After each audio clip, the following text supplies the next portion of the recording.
दोस्तों, शुरुआत में सदियों ईसा पूर्व भारतीय उपमहाद्वीप साम्राज्यों की भूमि हुआ करती थी। विशेष रूप से भारतीय नंदा साम्राज्य का उत्तरी भाग में विस्तार हुआ, जबकि उसी काल के दौरान सिकंदर महान भी भारत में घुसकर अपना साम्राज्य बनाने में लगा था।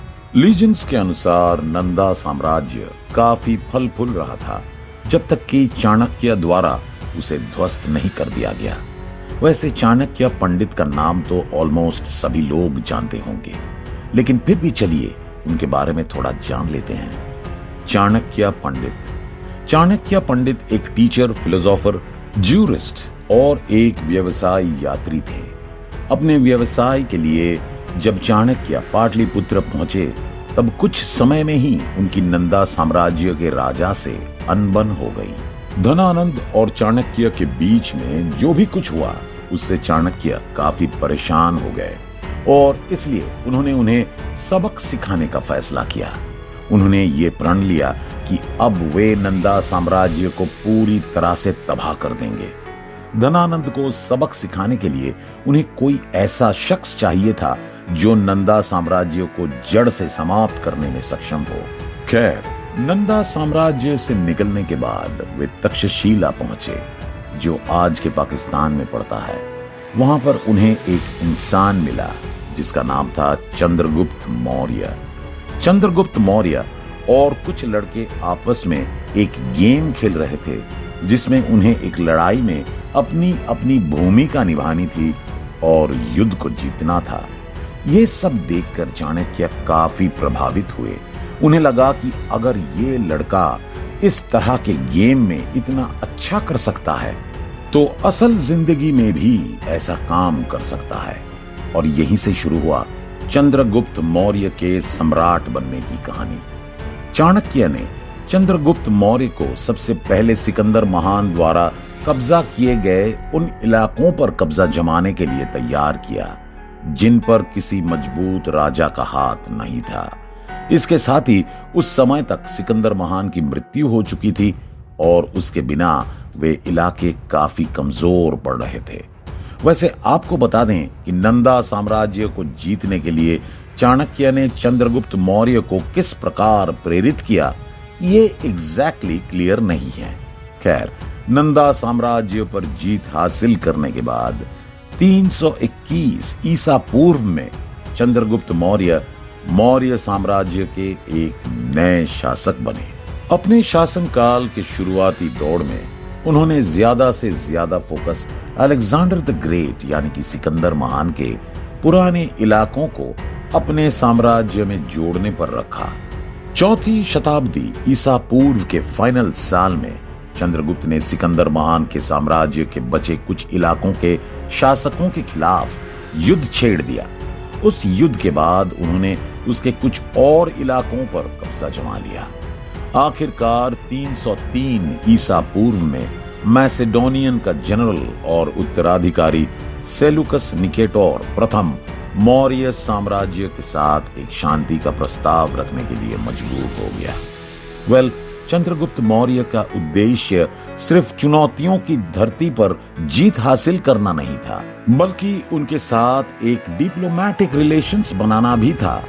दोस्तों, कुल मिलाकर चंद्रगुप्त मौर्य एक अच्छे लीडर थे। उन्होंने एक मजबूत सेंट्रलाइज्ड अथॉरिटी की स्थापना किया। इसके अलावा वे स्क्रैच से एक बड़ा साम्राज्य बनाने में सफल रहे और मौर्य साम्राज्य में सभी लोग आजादी और प्यार से रहे, इसके लिए भी उन्होंने काम किया। लेकिन 297 ईसा पूर्व में मौर्य साम्राज्य के पहले शासक यानी कि चंद्रगुप्त मौर्य ने इस सब को खत्म करने का फैसला किया और कुछ कारणों से उन्होंने इस साम्राज्य को अपने बेटे बिंदुसार को हैंड ओवर कर दिया। मौर्य साम्राज्य को अपने हाथ में लेने के बाद बिंदुसार ने उन्हें और बड़ा करने का फैसला किया।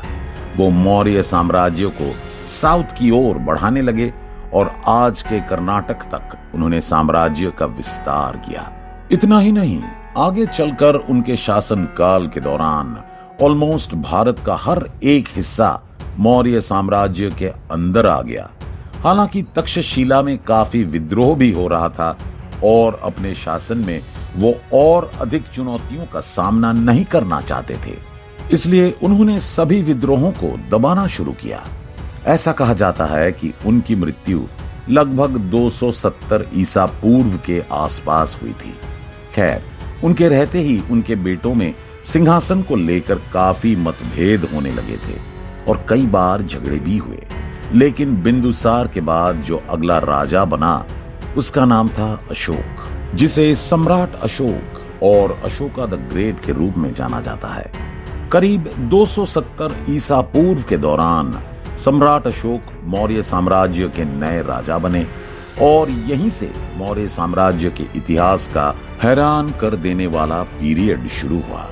पहली बात तो जब उन्होंने अपने भाइयों के खिलाफ युद्ध करके अपनी क्रूरता दिखाई तो उन्हें भारी संदेह की नजर से देखा जाने लगा। कई लोगों ने पाया कि उनका राजा एक क्रूर राजा है, लेकिन सम्राट अशोक इससे परेशान नहीं हुए और वे अपने लक्ष्य को हासिल करने में बिजी रहे। मौर्य साम्राज्य अब तक जो लक्ष्य देखते आ रहा था उसमें वो फेल होते जा रहा था, यानी कि कलिंग पर जीत हासिल करना। 260 ईसा पूर्व का अंत हो गया और आखिरकार सम्राट अशोक शानदार ढंग से ऐसा करने में कामयाब रहे, यानी कि कलिंग पर जीत दर्ज करने में सफल रहे। ऐसा कहा जाता है कि कलिंग युद्ध में मोटे तौर पर 1 लाख लोगों ने अपनी जान गंवा दी, जिसमें आम नागरिक भी शामिल थे। इसके अलावा दसों हजार लोग बेघर हो गए या तो युद्ध की वजह से अफेक्टेड हो गए। इस सब से सम्राट अशोक को काफी पछतावा हुआ और वो युद्ध को छोड़ बुद्ध की शरण में चले गए। बुद्धिज्म अपनाने के बाद उसकी मॉरलिटी उनके अंदर दिखाई देने लगी। उन्होंने पूरे साम्राज्य में नए पॉलिसीज को लाना शुरू किया, जिससे साम्राज्य और आम नागरिकों को उसका फायदा हो सके। उनका ये कदम ना सिर्फ बुद्धिज्म को फैलाने में सफल साबित हुआ, बल्कि ये पीरियड नॉन वायलेंस यानी कि अहिंसा के रूप में भी जाना जाने लगा। ऐसा कहा जाता है कि इसके बाद उन्होंने साम्राज्य के विस्तार का विचार भी अंदर से निकाल दिया, क्योंकि अगर साम्राज्य का विस्तार होता तो जाहिर सी बात है कि हिंसा भी होती। खैर, लगभग 232 ईसा पूर्व के आसपास सम्राट अशोक की मृत्यु हो गई और उनके बाद उनके बेटों में से कोई भी साम्राज्य को संभालने में सक्षम नहीं रहा, क्योंकि उनके बेटों में से एक की मृत्यु हो गई थी और एक अंधा था, जबकि तीसरे के बारे में अधिक जानकारी नहीं है और चौथा बुद्धिज्म को देश विदेश तक फैलाने में बिजी था। इसलिए उनके पोते ने मौर्य साम्राज्य की राजगद्दी संभाली, जिसका नाम दशरथ था। दशरथ एक भयानक शासक नहीं थे, लेकिन वे अपने दादा सम्राट अशोक की तरह अधिक ताकतवर भी नहीं थे। उनके शासनकाल के दौरान मौर्य शासकों द्वारा जितने भी इलाकों को जीता गया था वो खोते चले गए और इसे मौर्य साम्राज्य का अर्ली डिक्लाइन के रूप में देखा गया। हालांकि दशरथ ने अपने चचेरे भाई संप्रति द्वारा सत्ता को खो दिया और उनके बाद संप्रति को राजा बनाया गया, जो खोई हुई जमीनों को वापस मौर्य साम्राज्य में लाने में कामयाब रहा और कुछ समय तक साम्राज्य को रीस्टेबलाइज किया। हालांकि संप्रति ने जो काम किया था उसे आगे मौर्य शासक मेंटेन नहीं कर पाए। उनके बाद मौर्य साम्राज्य के उत्तराधिकारी के रूप में उनके बेटे शाली शुक ने राजगद्दी संभाली, लेकिन वे अपने काम को बखूबी निभा नहीं पाए। इतना ही नहीं, गार्गी संहिता के युग पुराण खंड में उनका उल्लेख एक झगड़ालू अधर्मी शासक के रूप में किया गया है। दोस्तों, शाली शुक के बाद देव वर्मन आए, जिसने 195 ईसा पूर्व तक शासन किया और पिछले शासकों से वे अधिक प्रभावशाली रहे, लेकिन सम्राट अशोक के जैसे साम्राज्य को जोड़ने में सफल नहीं हो पाए। यहां तक कि पिछले शासकों से अधिक प्रभावशाली होने के बावजूद वे साम्राज्य को टूटने से बचा नहीं पाए और ना ही उनके उत्तराधिकारी शतधन्वन ऐसा कर पाए। 195 ईसा पूर्व से लेकर 187 ईसा पूर्व तक मौर्य साम्राज्य स्थापित रहा। लेकिन इसके बाद अब मौर्य साम्राज्य का अंत होने वाला था। जी हां, बिल्कुल सही सुना आपने। करीब 180 ईसा पूर्व के दौरान बृहद्रथ मौर्य साम्राज्य के आखिरी शासक बने। ऐसा कहा जाता है कि सम्राट बृहद्रथ ने अपने एक टॉप सेनापति पुष्पमित्र शुंग के द्वारा लीड किए गए एक मिलिट्री परेड में हिस्सा लिया। हालांकि पुष्पमित्र शुंग ना तो भरोसे के लायक था और ना ही एक वफादार सेनापति था। अपने मिलिट्री परेड से वो ये दिखाने की कोशिश कर रहा था कि वही राजा बनने के योग्य है और आखिरकार उसने राजा बृहद्रथ को जान से मार दिया। इसके चलते मौर्य साम्राज्य अचानक से ध्वस्त होने के कगार पर खड़ा हो गया। राजा बृहद्रथ की मृत्यु के बाद उसने खुद को राजा घोषित किया और मौर्य साम्राज्य की जगह उसने अपना पुष्पमित्र शुंग साम्राज्य स्थापित किया और इस तरह मौर्य साम्राज्य का पूरी तरह से अंत हो गया। अनफॉर्चुनेटली टाइम पीरियड और साम्राज्य के अस्तित्व की परिस्थितियों के कारण हम निश्चित रूप से बहुत कुछ नहीं जान सकते। हालांकि कुछ फैक्टर मौर्य साम्राज्य की पतन का कारण रहे होंगे। खैर, सम्राट अशोक सिर्फ एक के लिए नहीं बल्कि सभी के लिए एक हीरो की तरह रहे। हालांकि वे अपने शासनकाल के आगे आने वाले वर्षों में एक कॉन्करर तो नहीं थे, यानी कि कलिंग वॉर के बाद उन्होंने किसी और राज्य को जीतने के लिए युद्ध नहीं किया और इसके बावजूद उनके साम्राज्य की ओर किसी ने आंख उठाकर भी नहीं देखा।